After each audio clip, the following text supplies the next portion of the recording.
Mira nuestra angustia y nuestro dolor. Danos tu fe. Acógenos bajo tu santo manto. Vamos con los ojitos cerrados a regalarle una rosita a nuestra Madre del Cielo. Dios te salve María, llena eres de gracia, el Señor es contigo. Bendita tú eres entre todas las mujeres y bendito es el fruto de tu vientre Jesús. Santa María, Madre de Dios, ruega por nosotros tus hijos, ahora y en la hora de nuestra muerte. Amén. En el nombre del Padre, del Hijo, del Espíritu Santo. Amén. Listo, chicos. Entonces, la profe María comenzó a grabar la clase para que ustedes lo sepan. Esta clase entonces está siendo grabada para después subir a YouTube y que ustedes puedan confirmar las dudas que tengan o volver a ver el video. Recordemos mantener siempre el microfonito apagado para que no interfiera. Listo, chicos. El día de hoy vamos a comenzar explicando el producto. Siempre lo hacíamos al final, hoy vamos a explicarlo al principio para que cuando se haga la explicación de la clase ustedes lo tengan muy clarito. ¿Listo? Entonces, chicos, como primero, ustedes van a marcar pues la hojita como siempre se les indica. Segundo, van a escribir los deberes y derechos.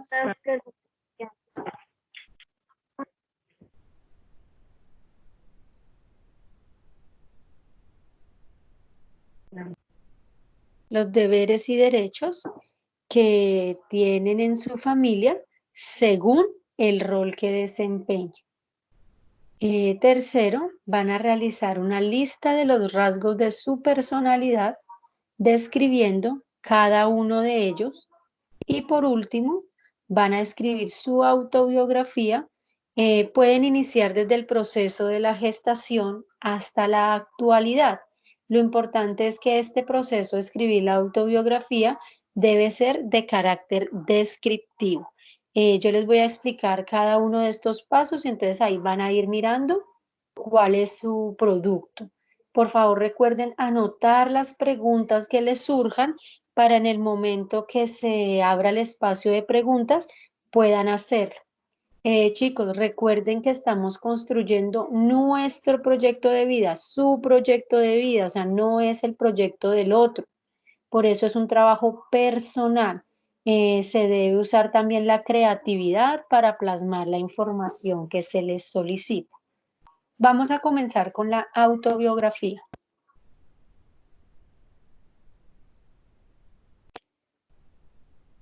Mari, siguiente esa, gracias. Entonces, la autobiografía es el relato de la vida de una persona escrita por ella misma, por eso es auto. El autor es el encargado de expresar los pormenores, los triunfos, los fracasos, los momentos memorables, todos esos aspectos que componen su vida, es nuestra historia.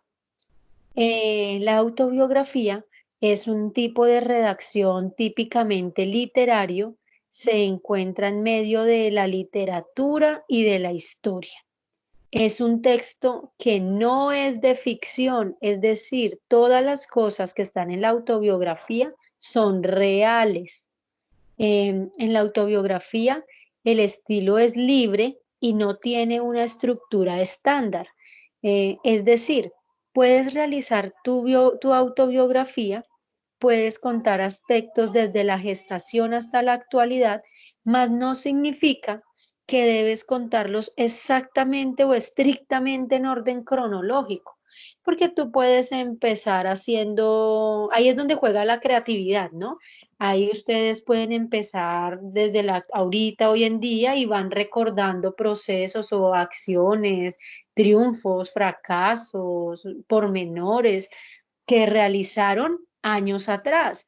Pueden ir haciendo, es como una historia donde ustedes van contando, ay, no, mire, tal vez tal día mi mamá me contó cómo era mi nacimiento y descubrí que pasó esto y esta circunstancia. No necesariamente tiene que ser en orden, ¿no? en el nacimiento, el primer mes, el primer año, segundo año, tercer año, a los 4 años, no debe ser en orden. No significa que si lo quieres hacer así, esté mal, lo puedes hacer así, pero no es obligatorio de que sea cronológico. Por eso la autobiografía es propia, yo la plasmo y la escribo desde lo que yo quiero mostrar, desde lo que yo quiero dar a conocer, en la forma que quiero darla a conocer, teniendo en cuenta que debo pasar por todos esos procesos, que desde el proceso de mi gestación hasta la actualidad he pasado por unos procesos educativos, he pasado por unos procesos deportivos, por unos procesos recreativos, como hablábamos, por unos triunfos, por unos fracasos, por unas amistades. He tenido viajes, experiencias, unas experiencias que han sido buenas, unas experiencias que no han sido tan buenas y que ya hacen parte de mi vida. Entonces, todo eso debe estar escrito en su autobiografía, chicos. La autobiografía tiene unas características importantes.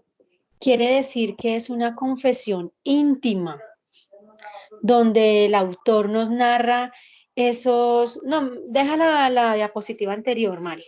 Todavía seguimos ahí en la autobiografía, donde el autor nos narra esos hechos personales que son importantes para su vida y que nos describe quiénes son ustedes.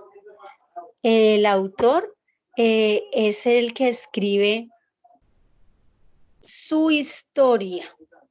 Es un lenguaje, usa un lenguaje divertido, usa un lenguaje que le permita demostrar quién es. Tiene sobre todo, debe ser fiel a los eventos. ¿Qué quiere decir esto? Que no podemos inventarnos cosas.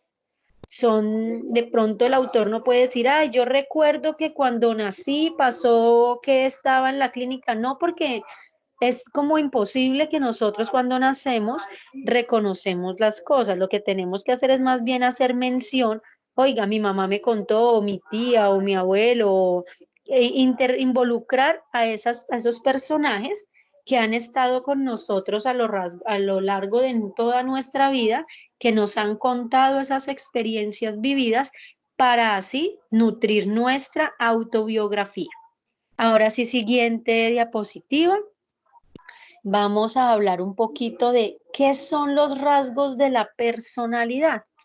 Entonces, en el ámbito de la psicología decimos que existen diferentes teorías que tratan de explicar ese comportamiento humano y el estudio de unas características estables y conscientes, unas características que explican, que determinan, que ayudan a predecir el comportamiento individual de la persona que estamos interpretando en la realidad.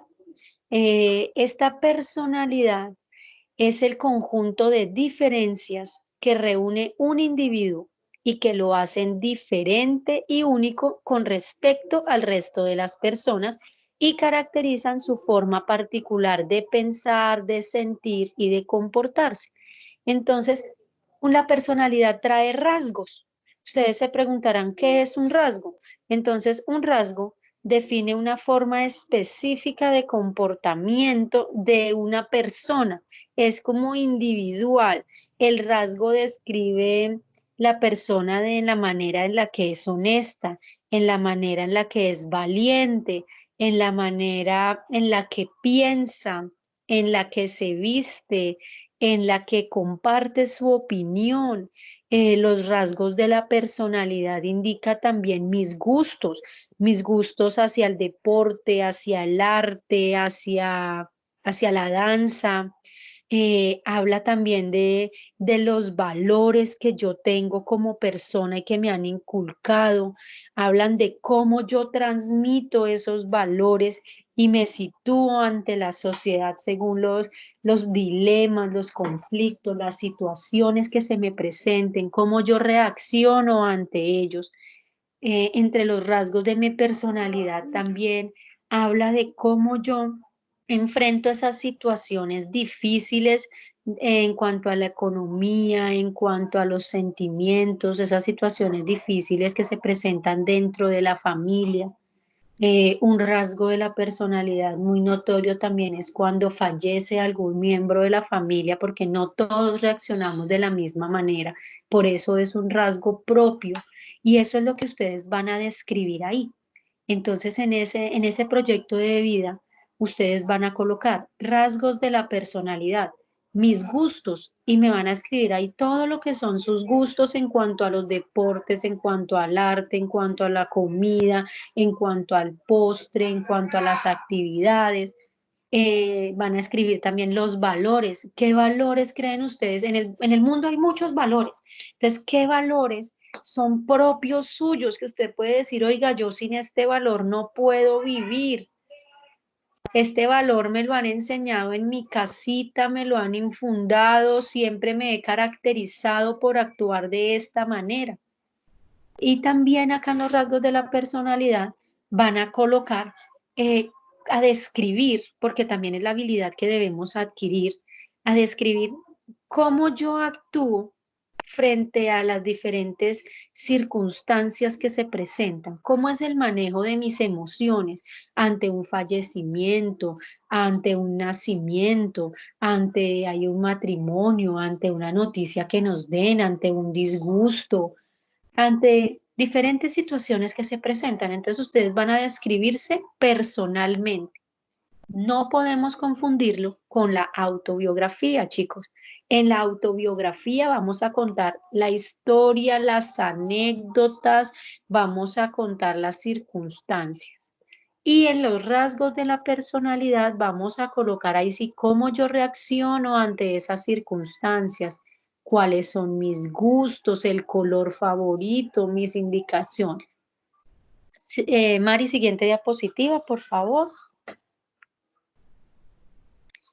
Y por último, en este taller vamos a trabajar algo que se llama la dimensión familiar. En el taller anterior vimos todo lo que era la dimensión espiritual y todo lo que partía desde dentro mi ser hacia ese ser superior y cómo lo reflejo. Entonces, ahora vamos a ver lo que se llama la dimensión familiar. Tengamos en cuenta que la dimensión familiar es la unidad primaria o básica de la socialización del ser humano. Esto quiere decir que la familia es el inicio de los procesos de integración dentro de un sistema de socialización activo. Vamos a mirar que la familia se fundamenta los valores que yo tengo como persona, es el espacio donde nos sentimos protegidos, donde tenemos una reintegración a la sociedad cuando nos sentimos afectados. La familia es aquella persona, aquellos grupos de personas donde nosotros sentimos que es como nuestro refugio. Entonces, en consecuencia, el reto fundamental del trabajo por realizar con la familia es potencializar nuestros roles dinamizadores en ese entorno protector y canalizar todo lo que son nuestras experiencias, nuestros vínculos, la relación con cada uno de los miembros de mi familia nuclear, que es las personas con las que yo vivo, y con nuestra familia extensa, que ya son nuestros tíos, nuestros abuelitos, nuestros primos, todas esas personitas que hacen parte de nuestra familia, pero que no viven con nosotros. En esta medida, el alcance de la dimensión familiar es fomentar las capacidades del grupo familiar, es construirse un entorno protector por medio de la convivencia, de la promoción, de los deberes y de los derechos familiares. Entonces aquí es donde vamos a desarrollar ese segundo puntico del producto, donde ustedes van a describir los deberes y los derechos que tienen en la familia según es el rol que desempeñan. Entonces me explico. Van a colocar mi mamita. Entonces, describe a su mamá. Oiga, ¿cómo es su mamá? Mi mamita es una persona tal, tal. ¿Qué valores tiene su mamá? Y ahí me vas a colocar también un listadito de cuáles son los deberes y cuáles son los derechos que tiene mi mamá dentro de la familia. Después de la mamá, entonces vamos a colocar el papá. Lo mismo, hacemos una descripción del papá, qué es lo que hace el papá en la casa, cuáles son esos roles que él desempeña, cuáles son esas características de mi papá en las preguntas, cuáles son las características de mi papá y vamos lo mismo, deberes y derechos. Y así, o sea, así vamos a seguir con todos los miembros de nuestra familia, entonces los hermanos, el abuelito, con las personas con las que vivimos. Si yo vivo solamente con mi mamita y no vivo con mi papito, pues entonces solamente lo hago de mi mamita. Si yo vivo con mi mamita y mis hermanitos, pues entonces lo hago mi mamita y mis hermanitos. Si vivo con mi mamita, mi papito, mis abuelitos. Entonces, este punto lo vamos a hacer con los miembros de la familia con los que yo vivo, con los que estoy en este momento en mi casita. No podemos hacerlo, digamos, de los miembros de la familia extenso porque se nos alargaría mucho. Aunque si alguno de ustedes quiere mencionar otros miembros de la familia, queda en total libertad de hacerlo. Si quiere hacerlo, si quiere nutrir su proyecto de vida con esas personas importantes de su familia y ustedes quieren escribir cuál es el rol que esas personas desempeñan, lo pueden hacer. Digamos, oiga, yo solamente vivo con papá, mamá y yo porque no somos más. Entonces, y quiero colocar a mi abuelita porque es alguien muy importante para mí o a un tío, lo puedo hacer. También debo tener en cuenta aquí en la dimensión familiar, las mascotas también hacen parte de esa familia, porque cuando nosotros conseguimos una mascota, ya es como, es algo propio. Entonces ustedes ahí también van a escribir, yo tengo tal mascota, se llama tal, me van a escribir esa historia de cómo conocieron, cómo adquirieron su mascota, qué cosas lindas le parecen de su mascota. Tengo mascota. Si no tienes mascota, pues no escribes nada, es para los que tienen. Chicos, entonces, O sea, aquí, profe, como espérame, un aquí ejemplo, ya yo tengo terminamos, espérame un segundo, aquí ya terminamos todo lo que es la explicación para que ustedes hagan